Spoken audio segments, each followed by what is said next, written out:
Welcome to part 2 of our virtual parent meeting. There is a link in the description below the video if you would like to go back to part 1. So, what will the kids be learning this year? Well, in 3rd grade, in reading, our big idea or concept is perspective.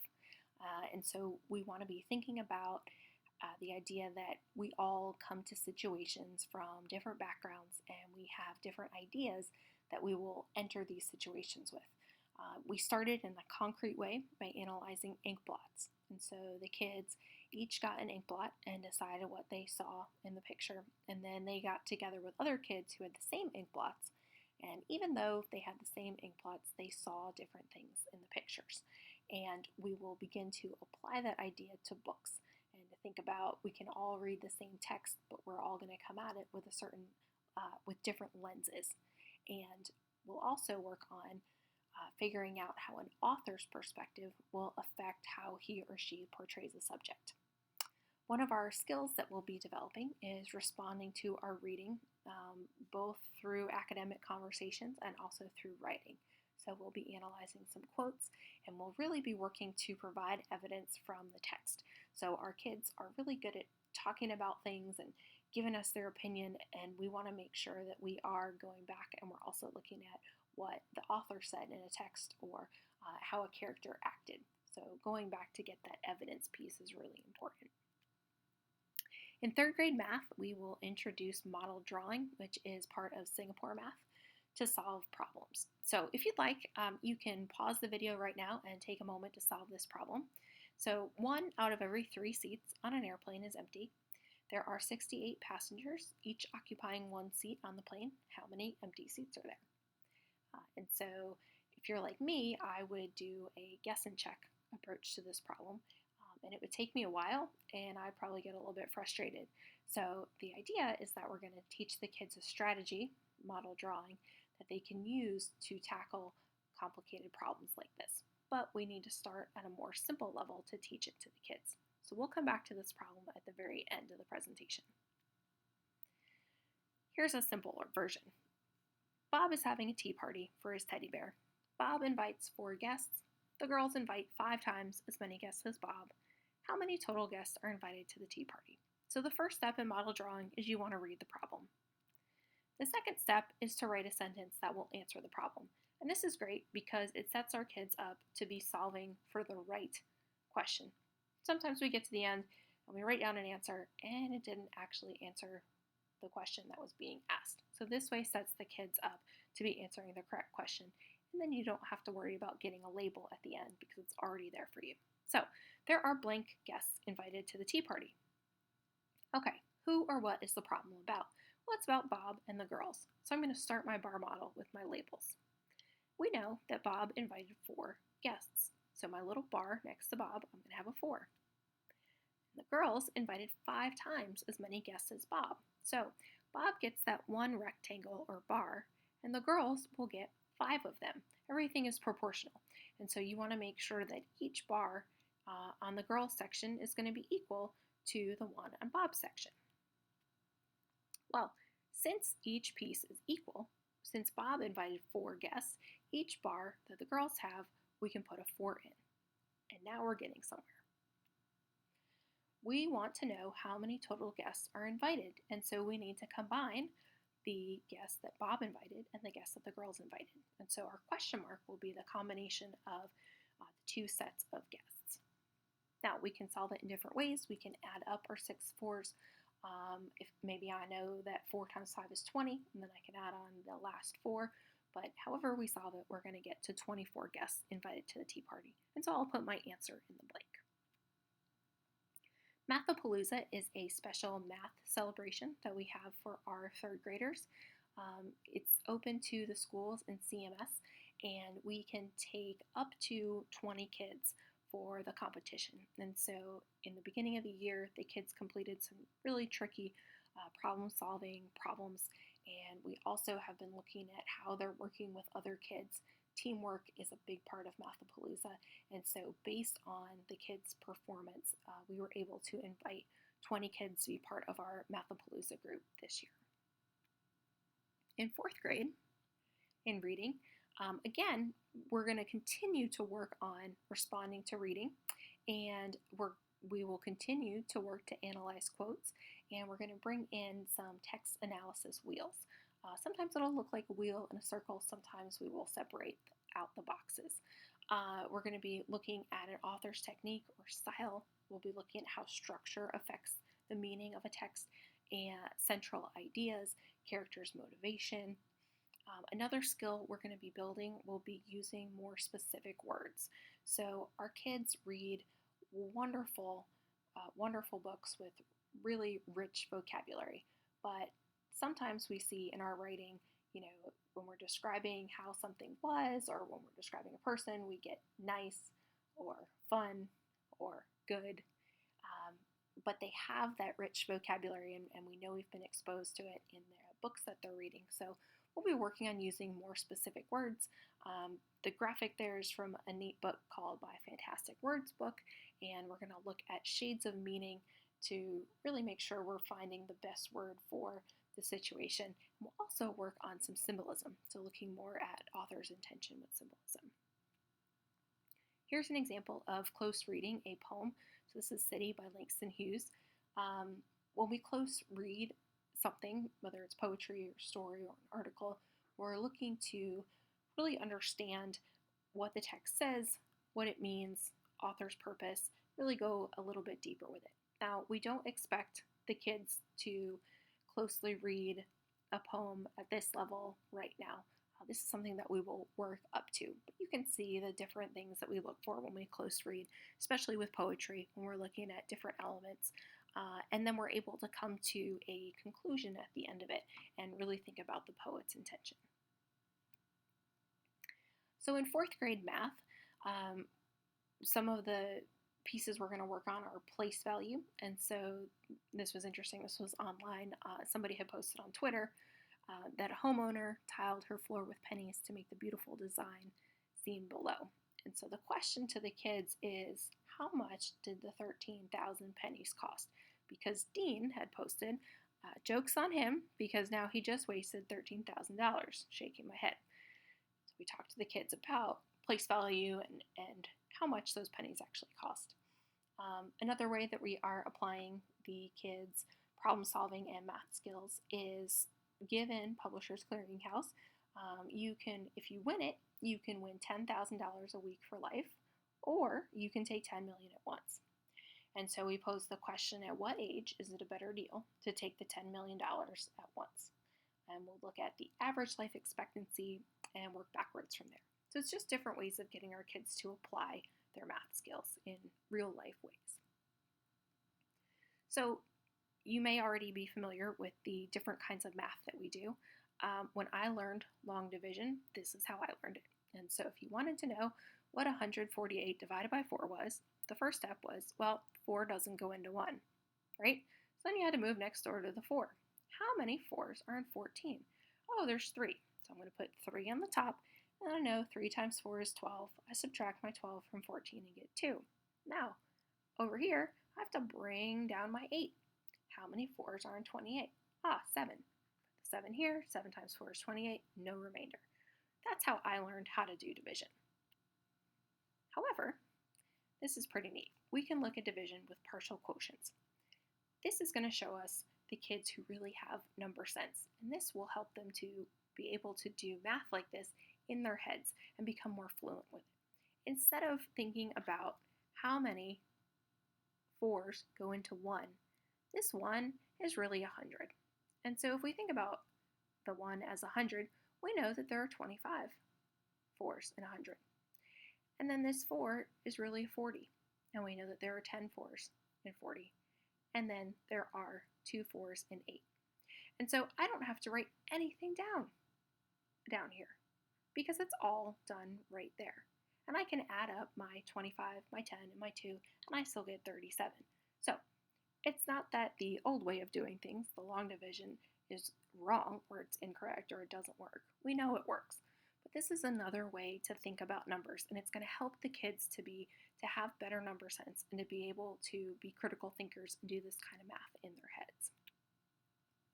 Here's an example of multiplication. So the way I learned it, if if I want to multiply 538 by 7, do 8 times 7 is 56. I put down my 6 here, and I have to put my little 5 up there. 7 times 3, 21. Add up my little 5. I get 26. Put down the 6, carry the little 2. 7 times 5 is 35. Add my 2, I get 37. So I get the right answer. I have 3,766.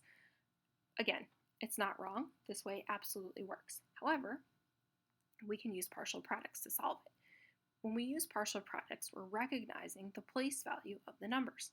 And so I start out with 7 times 8, 8 ones, I get 56. Now, the next step here in green, 7 times 3 tens. Instead of thinking about this 3 as a 3, we're recognizing that as 30.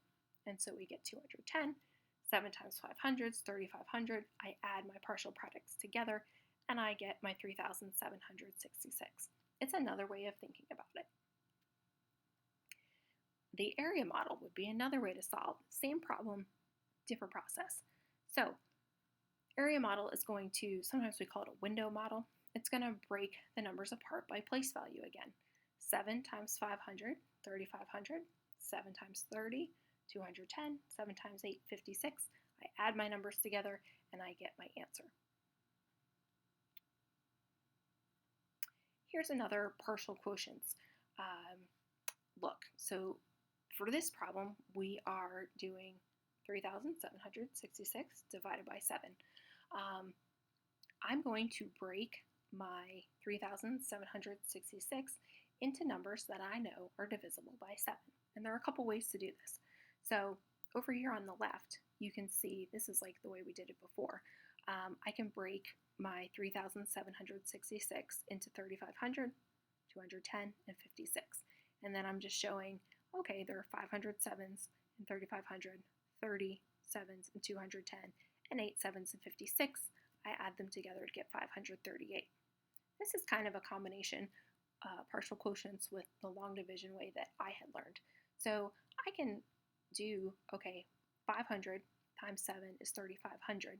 And then I'm going to subtract. So this might look more familiar. I'm going to get 266. Well, what's a number that I know I can multiply by 7 and get to close to 266? Well, I'm going to stick with a multiple of 10. So let's try 7 times 30. I'm going to get 210. And then I'm left with 56.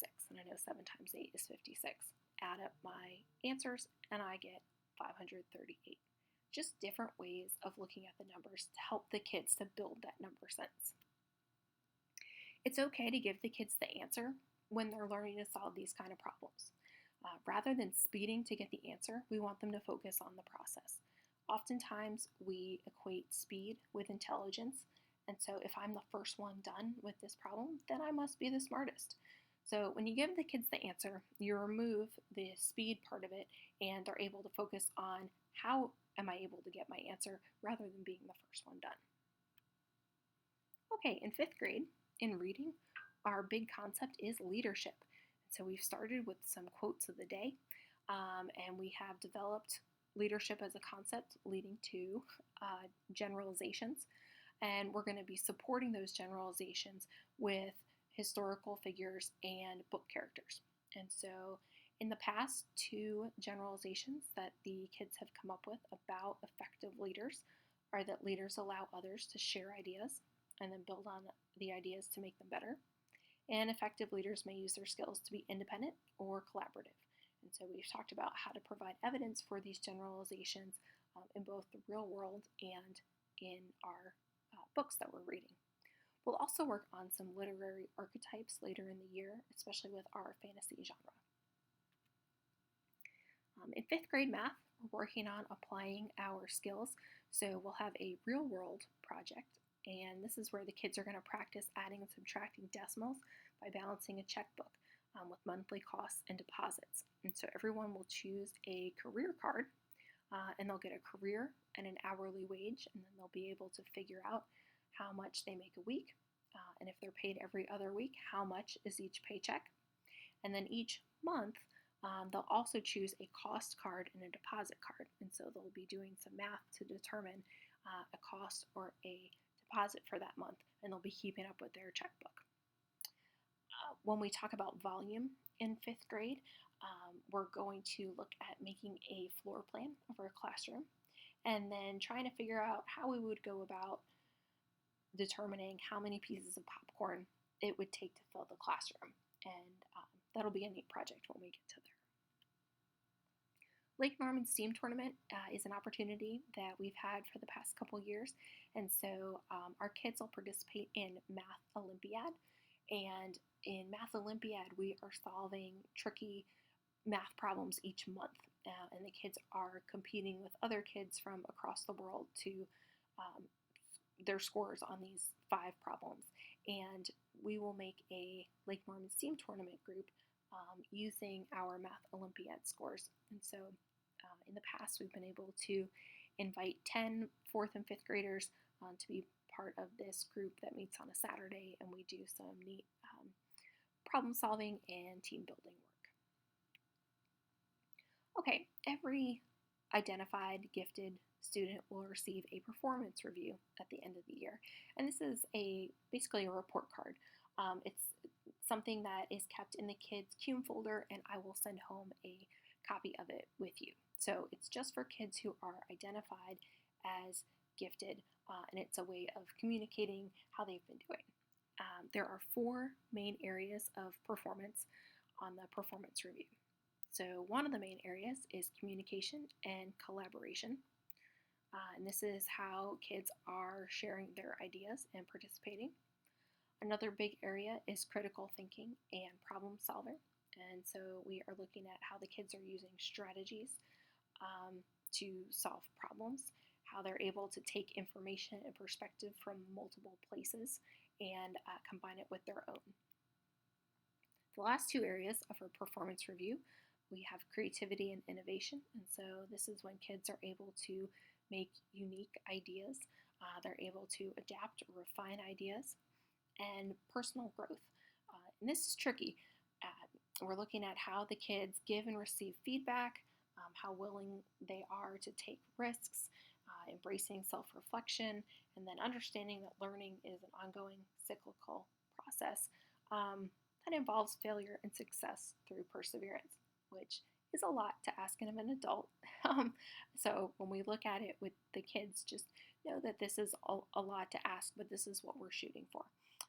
On the performance review, it's not something that counts towards their grade. This is just a way that I'm able to communicate how the kids have been performing in class.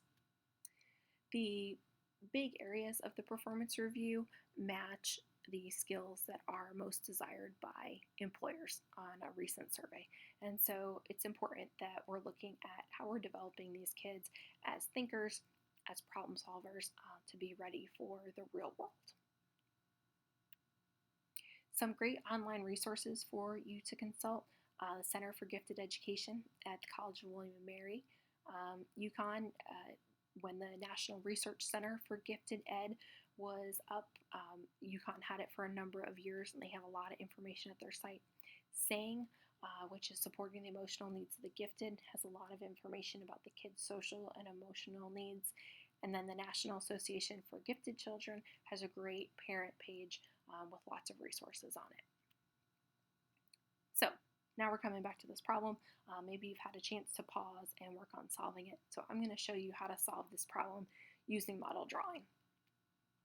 Okay, 1 out of every 3 seats on an airplane is empty. There are 68 passengers, each occupying 1 seat on the plane.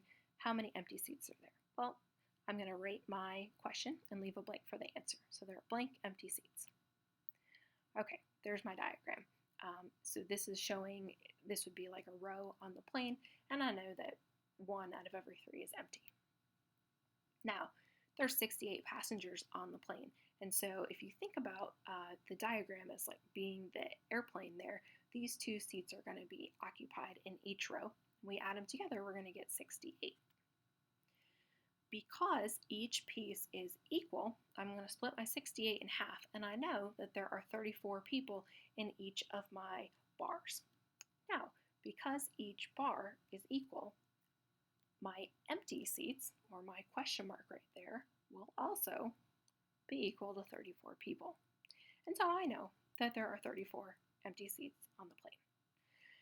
So again, Guess and check is not a wrong way to solve this, but when I solved this with guess and check, it took a much longer time and it was much more frustrating. And so this is why we're working on model drawing with our kids and teaching them a systematic approach to problem solving. So curriculum night this year is on Thursday, September 19th. We have 2 sessions. The first starts at 5:30 and the second starts at 6:35.